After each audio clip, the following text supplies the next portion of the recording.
Acuérdate que en 6 días hizo el Señor los cielos y la tierra, el mar y todo lo que en ellos hay, y descansó el 7º día.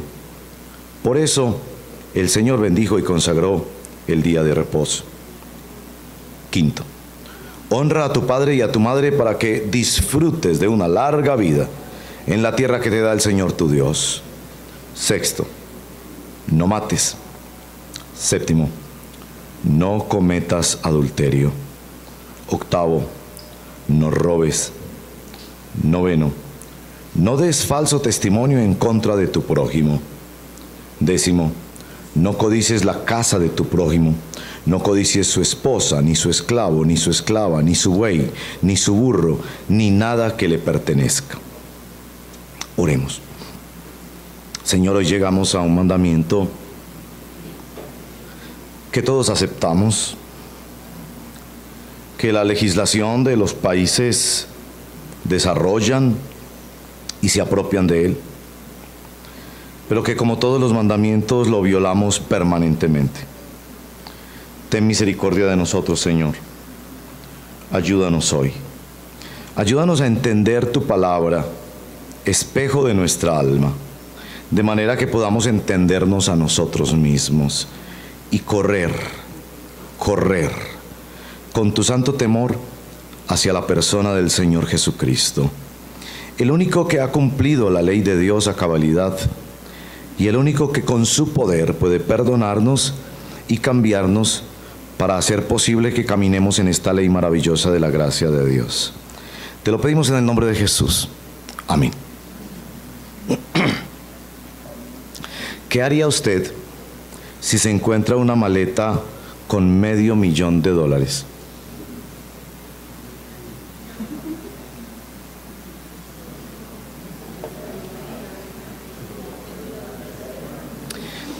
Esta pregunta fue hecha en una encuesta y el 45% respondió que jamás la devolvería. El porcentaje aumentó enormemente a la pregunta si sabía que era de alguien muy rico. Hoy vamos a hablar sobre el mandamiento no robes. Así cortico como todos los mandamientos del Señor, que suponen que en ellos hay muchas cosas, como veremos,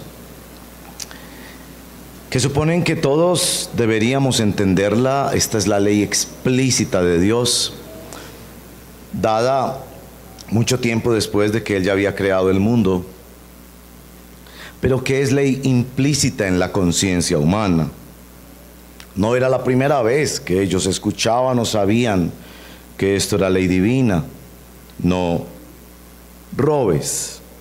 Esa ley implícitamente está en la conciencia de cada ser humano, como la ley de Dios lo está, pero les fue dada de manera explícita. Cuando el Señor les entregó el resumen y fundamento de toda la legislación humana, que es y debe ser los 10 mandamientos. ¿Cómo vamos a explorar esas dos palabritas? En primer lugar, nos vamos a hacer la pregunta de cómo nosotros generalmente recibimos este mandamiento. En segundo lugar, cómo se debe entender y vivir este segundo mandamiento. Y en tercer lugar, cómo el mandamiento nos llama hoy precisamente a la conversión. Primero, ¿cómo se recibe este mandamiento? El 8º mandamiento fue recibido por estos primeros receptores de la ley de Dios y así también por nosotros, en primer lugar, de una manera muy feliz. Como que ante el mandamiento no robes, nosotros decimos por fin entendemos que es ley de gracia. ¿Por qué se recibe positivamente este mandamiento? Ellos eran esclavos que habían salido de 400 años de esclavitud. Nada les pertenecía. En Egipto todo pertenecía a Faraón, la tierra era de Faraón. Y tenían que pagar impuestos, a diferencia de nosotros, no porque ellos tuvieran la propiedad de las cosas, sino precisamente porque no la tenían. La tierra le pertenecía a Faraón y Faraón tenía el derecho de ponerle los impuestos que él quisiera. Y el pueblo de Israel por 400 años vivió bajo la tiranía de esa dictadura totalitaria que no les permitía decir, esto es mío. Nada era mío, ni siquiera los hijos, recuerden, que aún los hijos les fueron quitados porque Faraón ordenó, y esa es la historia de Moisés con la que comienza el libro de Éxodo, que los hijos primogénitos, el Faraón podía destruirlos. Nada les pertenecía. Y ahora con esta ley, el Señor está afirmando que es posible tener propiedad privada.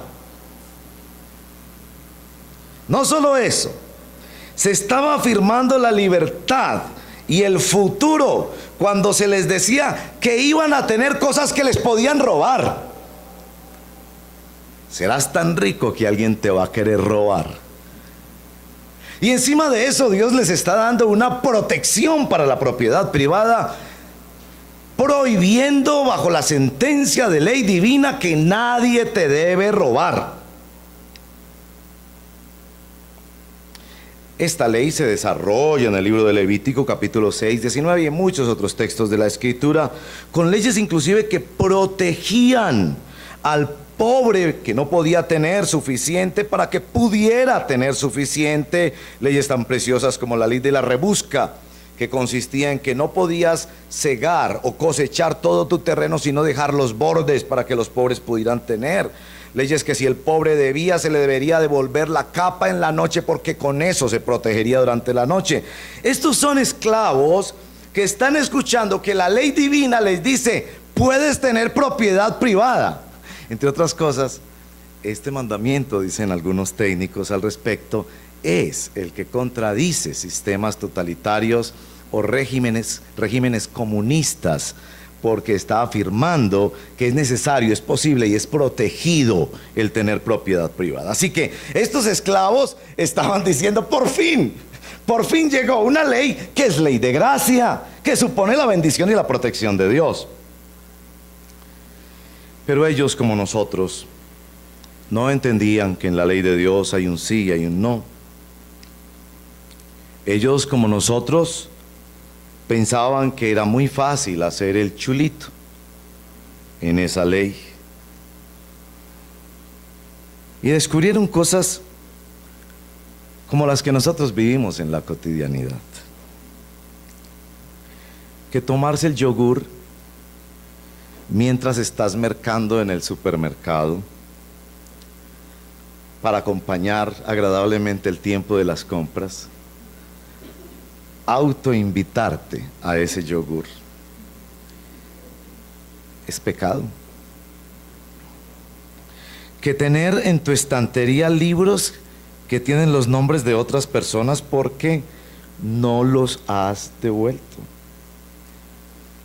Que cuando el cajero o la persona con la que haces una transacción se equivoca y te da más de lo que corresponde la devuelta, y tú dices,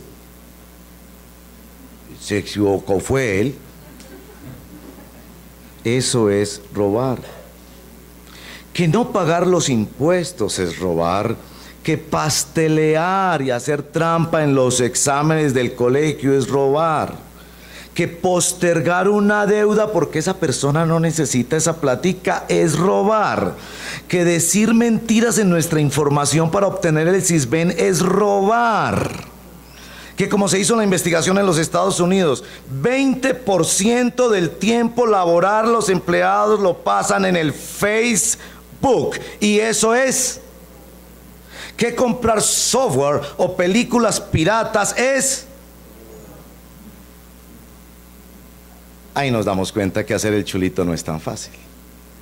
Es ley maravillosa, pero igualmente la hemos quebrantado. No sé si ustedes conocen la historia de uno de los bancos más importantes de la ciudad, quizás la escucharon, que fueron los empleados del banco los que primero se dieron cuenta que una tienda que hacía unas transacciones precisamente con ese banco había publicitado que habían 200, 300 neveras a 400,000 pesos. Pero la foto veía que eso no era nevela de 400,000 pesos, eso era nevela de 4 millones de pesos. Solo que el empleado, en el momento de poner la información y el acceso para pagos bancarios online, se había equivocado en un cero. Los empleados se dieron cuenta, esto es noticia, fue noticia en los periódicos, se dieron cuenta de que había aquel error y empezaron a comprar neveras. 2 y 3 y 4 neveras llegaron a las casas de esos empleados. Ellos sabían que había sido un error y se estaban aprovechando. El gerente de ese banco escribió una página en el periódico lamentando la conciencia que tenemos los paisas en particular. Perdónenme por no ofender otras regiones, de ser vivos, de ser avispados, porque se equivocó fue esa empresa, entonces yo me la compro por 400,000 pesos. Aunque evidentemente era claro que esa nevera, fotografía muy clara, no era de ese precio. Es decir, recibimos este mandamiento, hermanos y hermanas, con ingenuidad. Pensamos que es mandamiento maravilloso, Dios va a proteger y ha dado su ley que gobierna el universo para proteger mis cosas, pero no me doy cuenta que yo estoy violando el mandamiento permanentemente. Con la ingenuidad del Señor, que se hizo el examen, un examen que le pidieron los médicos para ver si tenía cáncer, y llegó muy contento a su casa diciendo, muy optimista, porque el resultado había salido positivo. Recibimos el mandamiento con ingenuidad. Entonces, ¿cómo debemos entender este mandamiento? Voy a pasar un poco más rápido porque me interesa mucho más cómo el mandamiento nos llama a la conversión. ¿Cómo debemos entenderlo? Este mandamiento prohíbe tomar u obtener cosas que pertenecen a otro por usurpación, por fraude, por soborno, por violencia o por engaño. Este mandamiento prohíbe retener o aplazar indebidamente lo que no es propio por medio de crédito indebido o incumplimiento en deudas, y especialmente en salarios, que es una de las grandísimas demandas que hay en los profetas y en el Nuevo Testamento en boca de Santiago, el hermano del Señor. Por eso precisamente Romanos 13:8 tiene esta sentencia que es vertical: a nadie le deban nada.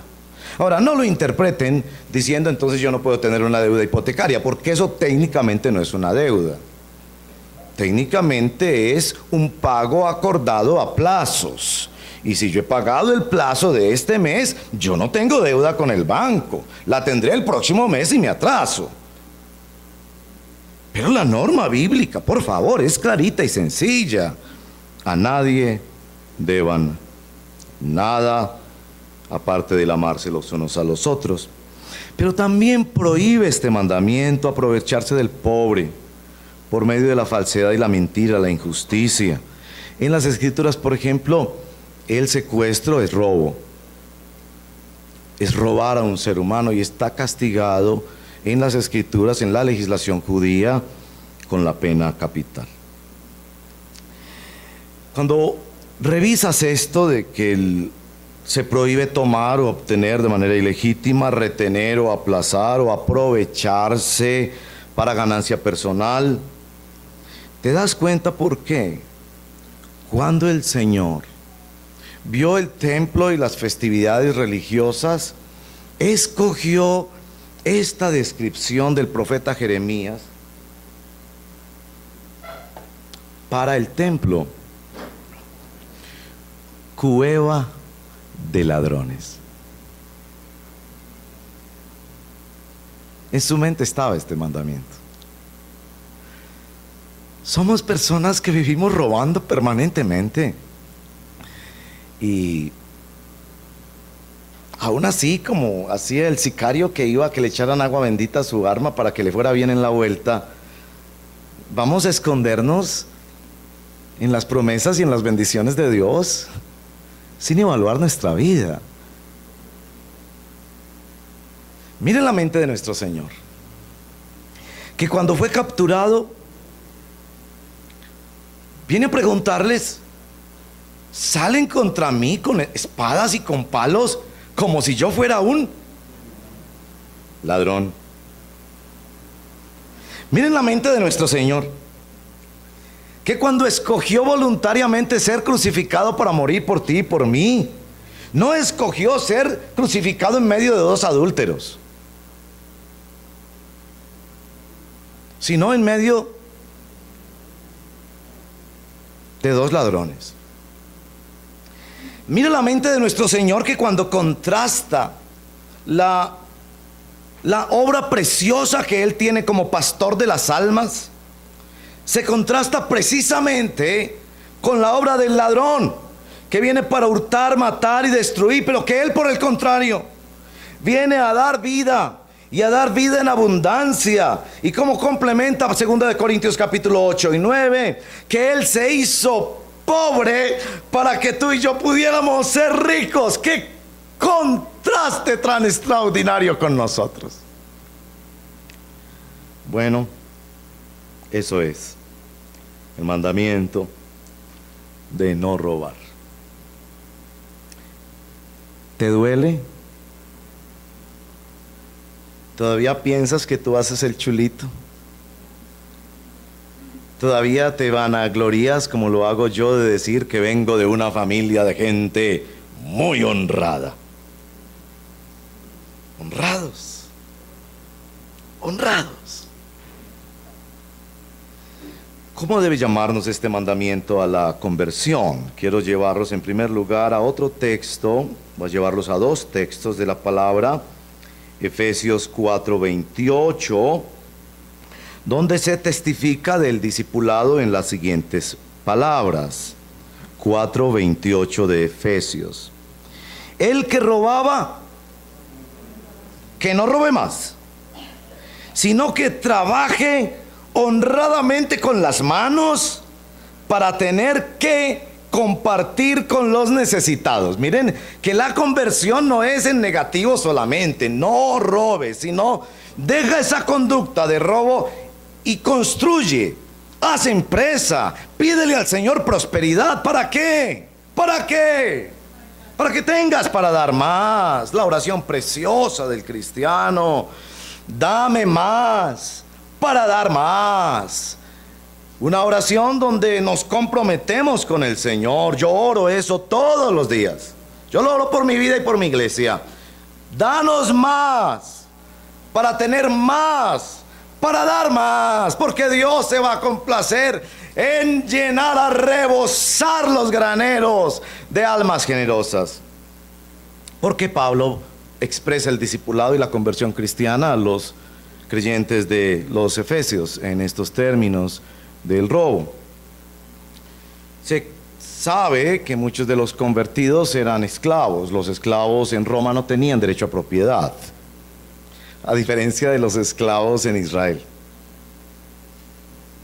Entonces muchos de esos esclavos en las noches se encontraban a contarse sus historias de cómo a espaldas del jefe y de ese patrón cruel y que vivía en opulencia, ellos habían logrado sacar comida y ropa y unas monedas y unas sandalias.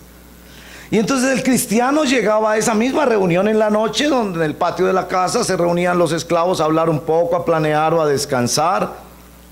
Y este bajaba su cabeza porque no tenía ya historias que contar. Ya no era avispado, ya no se había aprovechado del jefe y del patrón injusto. Y cuando los otros lo codeaban diciendo: ¿Usted por qué está tan callado? ¿Será que va a ir a contar o qué?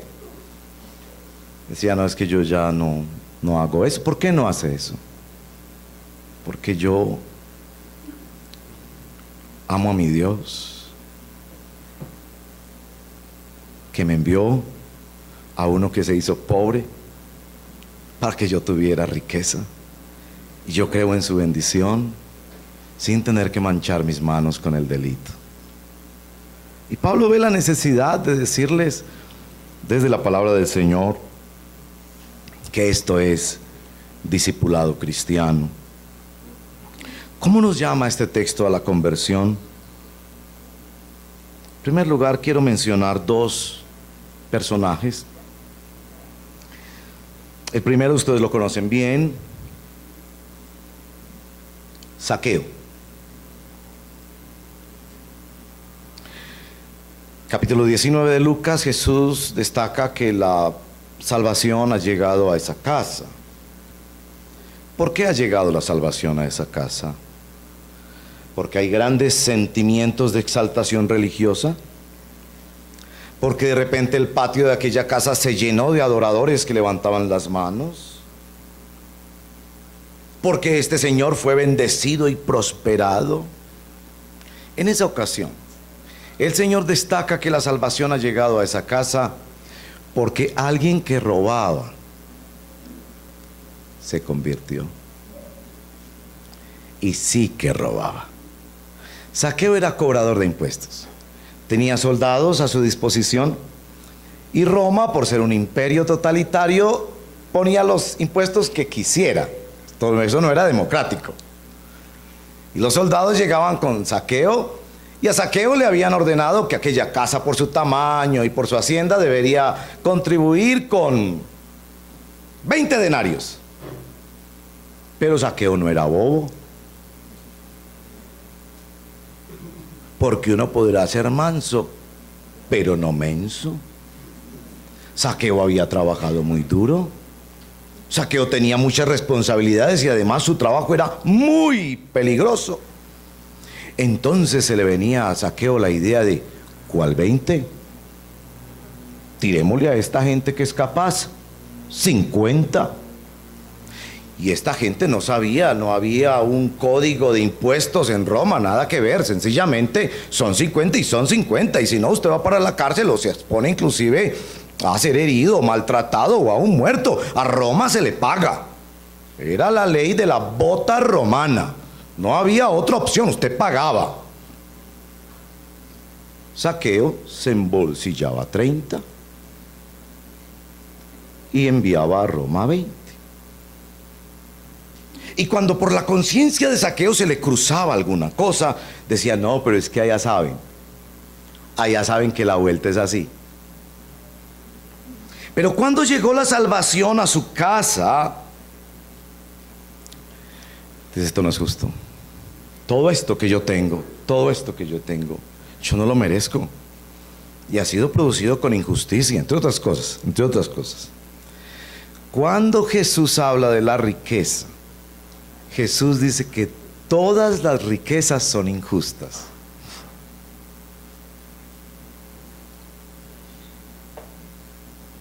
Que todas las riquezas son injustas.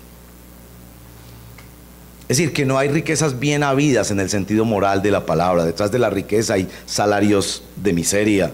Hay personas que fueron abusadas en horas de trabajo. Hay personas que no se les retribuyó adecuadamente. Hay precios que no fueron legítimos al ponerlos, etcétera, etcétera. Y él dice, la mitad de todo esto, yo necesito algo con que vivir, la mitad va para los pobres. Jesús no se lo pidió. Eso salió de adentro.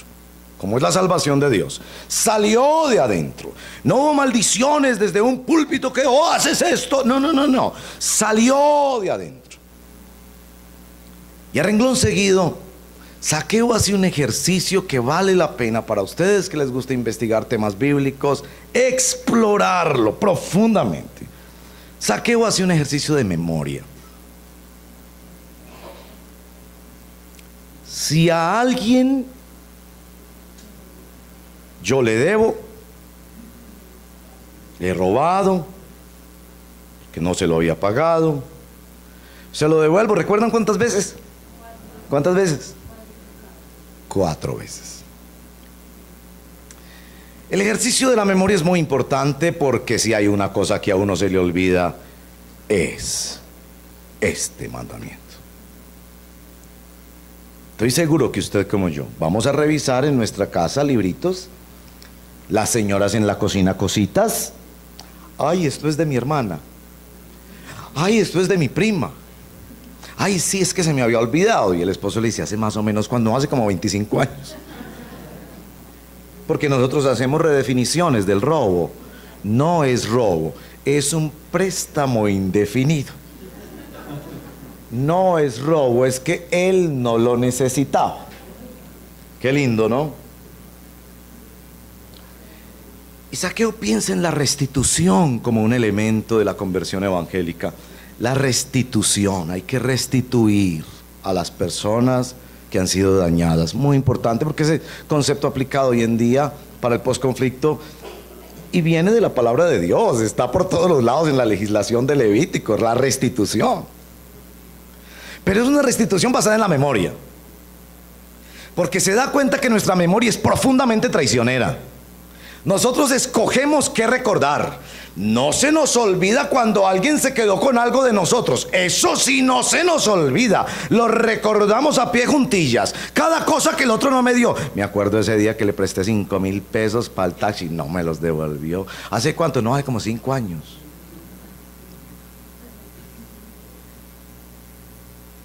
Entonces él hace un ejercicio de autodelación.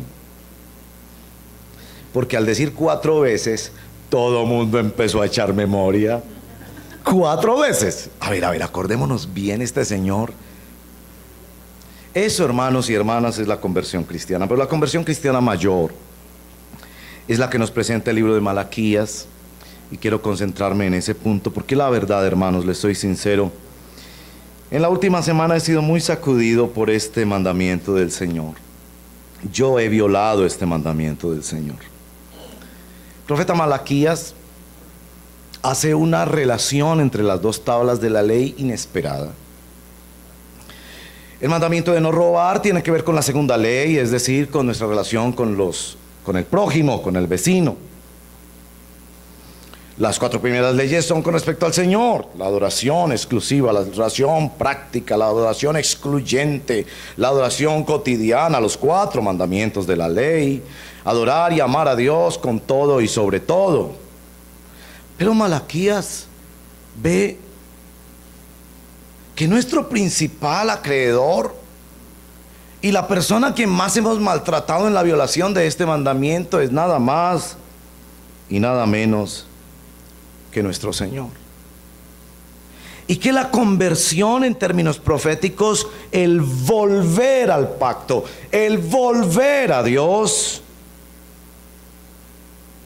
no es posible hasta que no nos arrepintamos y cambiemos nuestra conducta con respecto al 8º mandamiento. Les leeré Malaquías capítulo 3, verso 6 en adelante. Yo, el Señor, no cambio. Por eso ustedes, descendientes de Jacob, no han sido exterminados. Desde la época de sus antepasados se han apartado de mis preceptos y no los han guardado. Vuélvanse a mí y yo me volveré a ustedes, dice el Señor Todopoderoso. Miren, la idea aquí es conversión. Pero ustedes dicen, ¿en qué sentido tenemos que volvernos? Y viene esa revelación sobre el profeta Malaquías absolutamente inesperada. Porque hasta la fecha todo el mundo pensaba que el 8º mandamiento era horizontal. Era un asunto para legislar entre relaciones humanas, de Estado, de derecho de propiedad, etc. Pero aquí el mismo Dios, por boca de su profeta: ¿acaso robará el hombre a Dios? Pregunta retórica, porque parece un imposible. ¿Cómo es posible? ¿Cómo es posible que al dueño de todo, de la totalidad de las cosas, quien provee todas las cosas, quien sencillamente nos deja ser mayordomos y vivir en su finca, le intentamos robar? Ustedes, dice, me han robado. Y claro, como nosotros nos defendemos con preguntas, y todavía preguntan, ¿en qué te robamos? En los diezmos y en las ofrendas. Ustedes, la nación entera, está bajo gran maldición, pues a mí a quien han robado.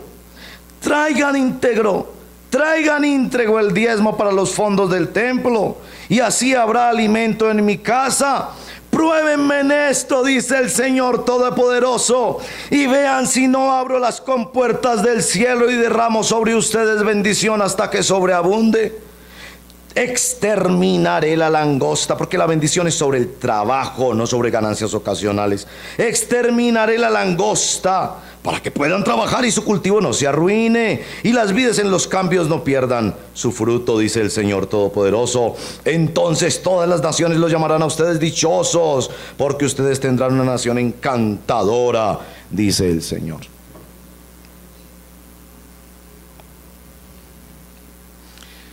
Nosotros le robamos al Señor tiempo. Nosotros le robamos al Señor talentos que Él nos ha dado para servir a la humanidad en y desde la iglesia, que no los usamos. Y usted dirá, pero es que el diezmo es un asunto del Antiguo Testamento. Qué linda esa excusa, ¿no? Qué linda esa excusa. ¿Vas a escoger cosas del Antiguo Testamento que obedecer? ¿Cuáles sí, cuáles no? Lindo eso, ¿no? Cuando nuestro Señor dijo, hay que hacer eso sin dejar de hacer el amor, la justicia y la misericordia. Sí, hay cosas más importantes. Y si en el Nuevo Testamento lo damos todo, entonces el Antiguo nos da la base. Mínimamente deberíamos dar el diezmo. Si quiere del 15, si quiere del 20, si quiere del 30. Si usted examina las leyes sobre el diezmo, las primicias del Antiguo Testamento superan eso en gran valía. La razón por que usted no obedece al Señor, porque usted no le cree al Señor.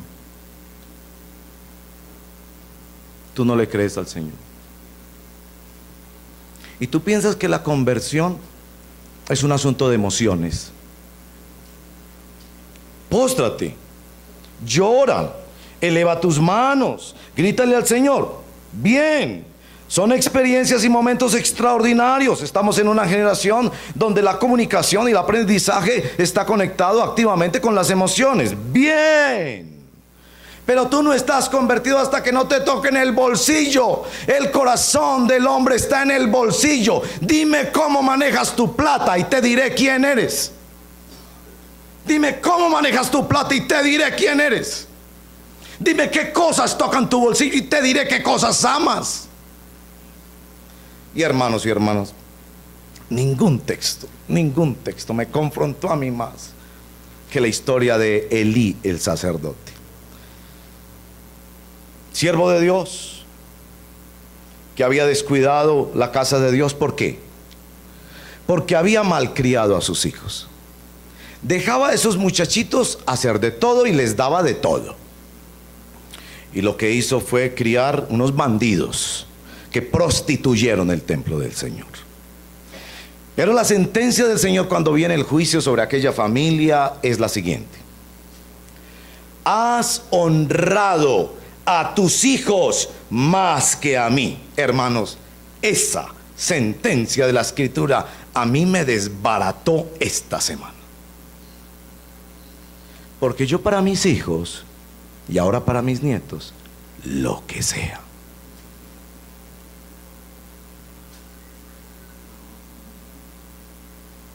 Le he dado gracias al Señor porque no soy rico.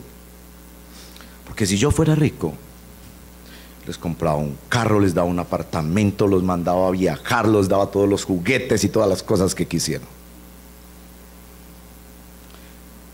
Pero cuando me piden dar una ofrenda para el Señor, ahí sí me mido.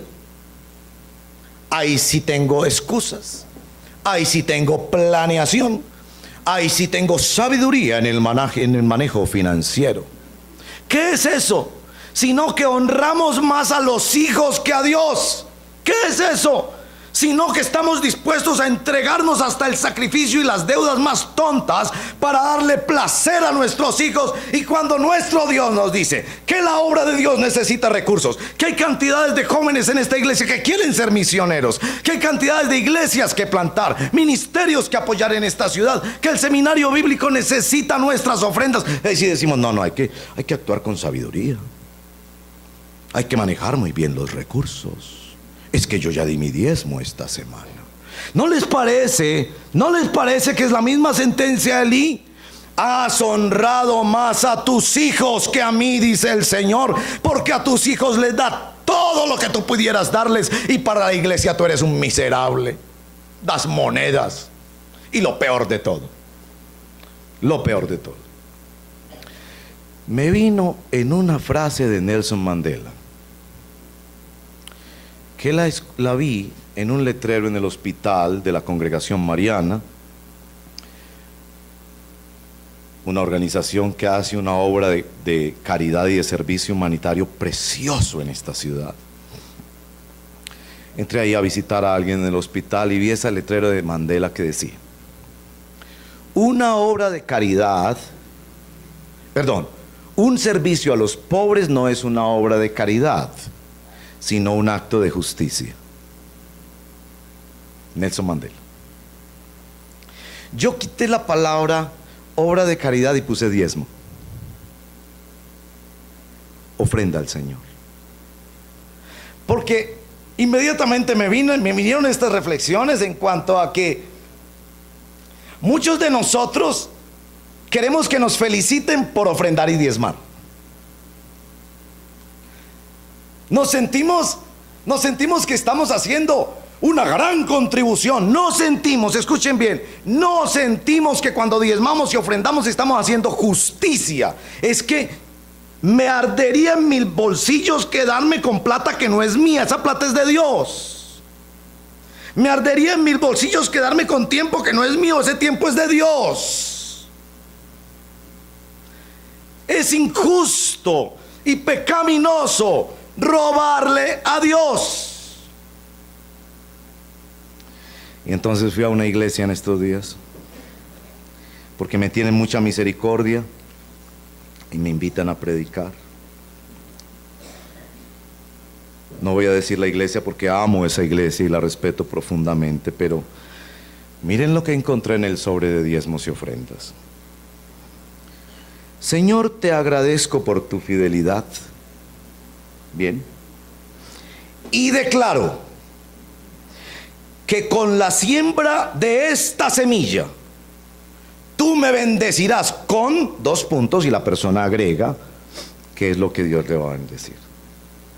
Si no estamos pagando una deuda, porque eso es legítimamente como se debe llamar el diezmo y la ofrenda, estoy devolviendo una plata que no es mía, sino que estoy haciendo una transacción para moverle el codo a Dios. Deberían felicitarme porque le doy 5 centavos a Dios, cuando el texto bíblico dice: estás robándole a Dios. Prueba a Dios.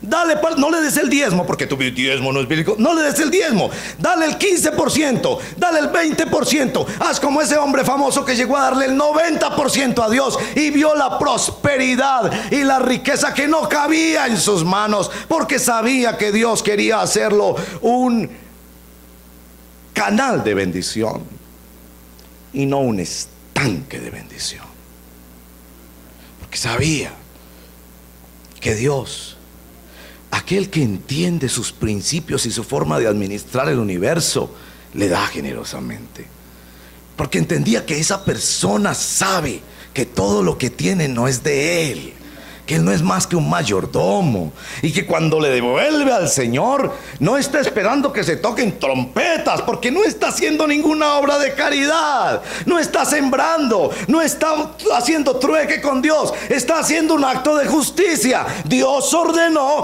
que le dieras de tus bienes a Dios, punto. Y saben que yo hablo con esta vehemencia porque nuestra comunidad está siendo formada para ser una comunidad desde donde se apoyen ministerios, la plantación de nuevas congregaciones, y Dios ha decidido darte ese trabajo, esa oportunidad laboral, ese nuevo contrato, esos talentos, de manera que tú sirvas con tu tiempo, con tus talentos, y no te quedes con el tesoro de Dios, sino que sea usado para la obra de Dios. Ustedes saben que yo no hablo con frecuencia de estas cosas.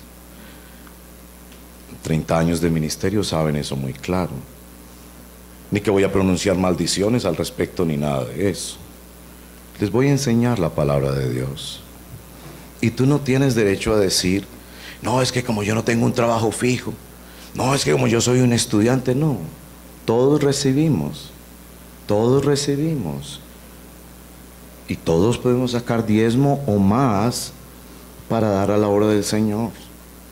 Y no quedarnos en el bolsillo con dineros que no son nuestros y que arderían y pesarían.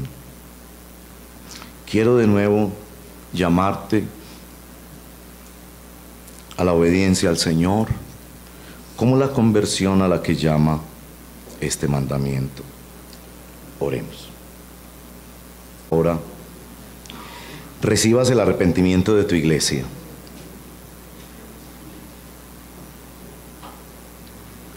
Recibe el arrepentimiento de tu iglesia, Señor, producido por el mismo Espíritu que como una espada clava la palabra en nuestro corazón. Recíbenos también, Señor, con fe, creyendo que las resoluciones que hacemos hoy, de no robarte, de no quedarnos con nada que sea tuyo, va a orientar nuestras relaciones con el prójimo, porque si no nos quedamos con nada que es tuyo, va a ser tan fácil honrarte al obedecer este mandamiento en nuestras relaciones interpersonales. Te doy gracias por la iluminación que has traído a la mente de muchos aquí sobre deudas, tarjetas de crédito, objetos en su casa y que quieren sanear su vida. Guiados por tu Espíritu Santo, que es el que confronta y dirige, sanear tu vida, para que haya el regresar al Señor, el regresar al Señor. Bendito sea, Señor. Recibe el arrepentimiento y la fe de quienes hoy se entregan a Jesucristo, como aquel que se hizo pobre, siendo inmensamente rico, para que nosotros en su vaciamiento fuésemos enriquecidos. Por aquel que aunque nos condenó llamándonos cueva de ladrones, vino a estar dispuesto a crucificarse en medio de ladrones. Qué maravilla que haces ese contraste con tu ministerio, pero haces esa compasión extraordinaria al acercarte a nosotros que hemos violado la ley de Dios. Ven, Espíritu Santo, y trae la conversión necesaria para cada alma que hoy se entrega a ti.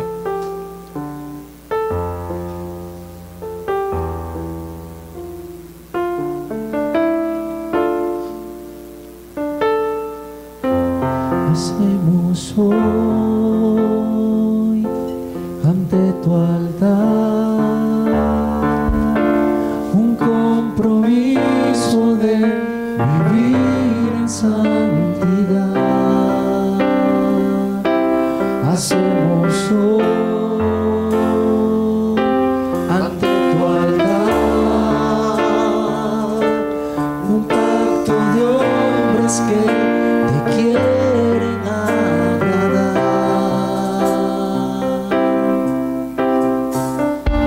con manos limpias, corazón puro para ti.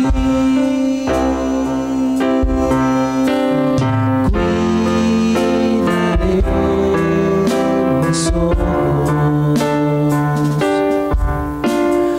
cuidaré mis manos.